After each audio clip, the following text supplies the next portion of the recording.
श्री गणेशाय नमः। ओम नमः शिवाय। जय बद्री विशाल। नमस्कार, मैं हूँ ज्योतिषाचार्य पंडित प्रमोद विश्वास शास्त्री जी। आप सभी का हमारे आध्यात्मिक एवं ज्योतिषीय YouTube चैनल पर हार्दिक स्वागत है। आज हम एक अत्यंत महत्वपूर्ण विषय भद्रा पर चर्चा करेंगे। क्या भद्रा वास्तव में अशुभ होती है? भद्रा कब लगती है? भद्रा में कौन कौन से कार्य वर्जित हैं? क्या विवाह, गृह प्रवेश, यात्रा या पूजा की जा सकती है? यदि अति आवश्यक कार्य पड़े तो क्या उपाय करें? इन सभी प्रश्नों का उत्तर आज हम धर्मशास्त्र, मुहूर्त शास्त्र एवं ज्योतिष ग्रंथों के आधार पर जानेंगे। तिथि, वार, नक्षत्र, योग, कर्ण। इनमें कर्ण का विशेष महत्व है। एक तिथि के आधे भाग को कर्ण कहते हैं। शास्त्रों में कुल 11 कर्ण बताए गए हैं। इनमें 7 चर और 4 स्त्री कर्ण हैं। चर कर्ण वव, बालव, कौलव, तैतिल, गर, वाणिज्य एवं विष्टि।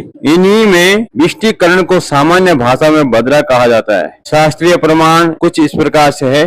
मुहूर्त चिंतामणि में विष्टि कर्ण का विशेष विचार बताया गया है, जो कि इस प्रकार से है। विष्टौ न कार्यम शुभ कर्म किंचित। विष्टि अर्थात भद्रा में शुभ कार्य नहीं करने चाहिए। अब भद्रा का नाम भद्रा क्यों है? पुराणों में भद्रा को सूर्य देव की पुत्री तथा शनि देव की बहन कहा गया है। इनका स्वभाव उग्र माना गया है। इसी कारण शुभ कार्यों में इनका विचार अनिवार्य बताया गया है। भद्रा कब लगती है? भद्रा कोई निश्चित दिन नहीं होती। यह कर्ण परिवर्तन के अनुसार होती है। इसलिए प्रतिदिन पंचांग देखकर ही भद्रा का निर्णय किया जाता है। भद्रा के 3 स्थान है: स्वर्ग भद्रा, पाताल भद्रा, मृत्युलोक भद्रा।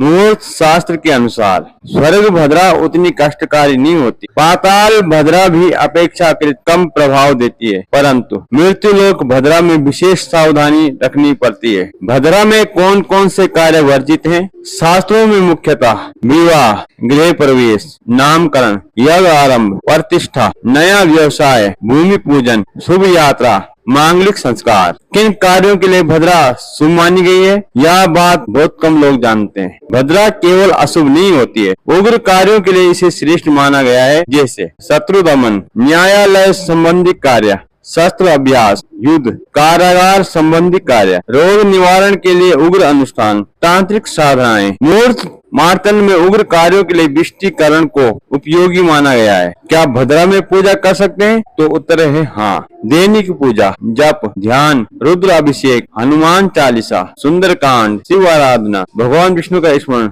इन पर कोई निषेध नहीं है। यदि भद्रा में कार्य करना अनिवार्य हो जाए तो क्या करें? शास्त्रों में निम्न उपाय बताए गए हैं: भगवान गणेश की पूजा, ओम गंग गणपति नमः का 108 बार जप, भगवान शिव का अभिषेक, हनुमान चालीसा का पाठ।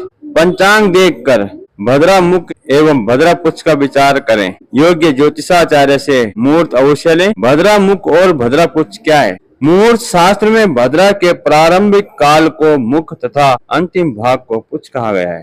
कई आचार्यों के अनुसार भद्रा मुख अत्यंत त्याज्य है, जबकि भद्रा पुच्छ में कुछ आवश्यक कार्य विशेष परिस्थितियों में स्वीकार किए जाते हैं, किंतु यह निर्णय योग्य विद्वान से ही कराया जाना चाहिए। क्या विवाह भद्रा में हो सकता है? सामान्य नियम तो उत्तर है नहीं। यदि अपरिहार्य परिस्थिति हो तो संपूर्ण मुहूर्त, गृह स्थिति, भद्रा का स्थान, मुख, पुच्छ का दोष परिहार का विचार किया जा सकता है। भद्रा समाप्त होने के बाद क्या करें? यदि कार्य रोक रखा था तो श्री गणेश पूजन, शुभ संकल्प, इष्ट देव का स्मरण करके कार्य प्रारंभ करना श्रेष्ठ माना गया है। एक महत्वपूर्ण भ्रांति, आजकल लोग इतना सुनते हैं भद्रा है तो कुछ मत करो, किंतु शास्त्र ऐसा नहीं कहते। शास्त्र कहते हैं भद्रा का विचार करो, उसका स्थान देखो, उसका मुख पुच्छ देखो, कार्य का स्वभाव देखो, फिर निर्णय लो। इस वीडियो का निष्कर्ष, भद्रा स्वयं अशुभ नहीं है, वह एक विशेष करण है। शुभ एवं उग्र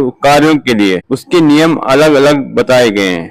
जो व्यक्ति पंचांग और मुहूर्त के अनुसार कार्य करता है वह अनावश्यक बाधाओं से बच सकता है। सज्जनों, यदि आपको यह शास्त्रीय जानकारी उपयोगी लगी हो तो वीडियो को लाइक करें, अपने परिवार और मित्रों के साथ शेयर करें तथा हमारे चैनल को सब्सक्राइब अवश्य करें। मैं हूँ ज्योतिषाचार्य पंडित प्रमोद विश्वास शास्त्री जी। ईश्वर से यही प्रार्थना करता हूँ कि भगवान शिव एवं श्री हरि विष्णु की कृपा आप पर सदैव बनी रहे। ओम तत्सत। धन्यवाद जी।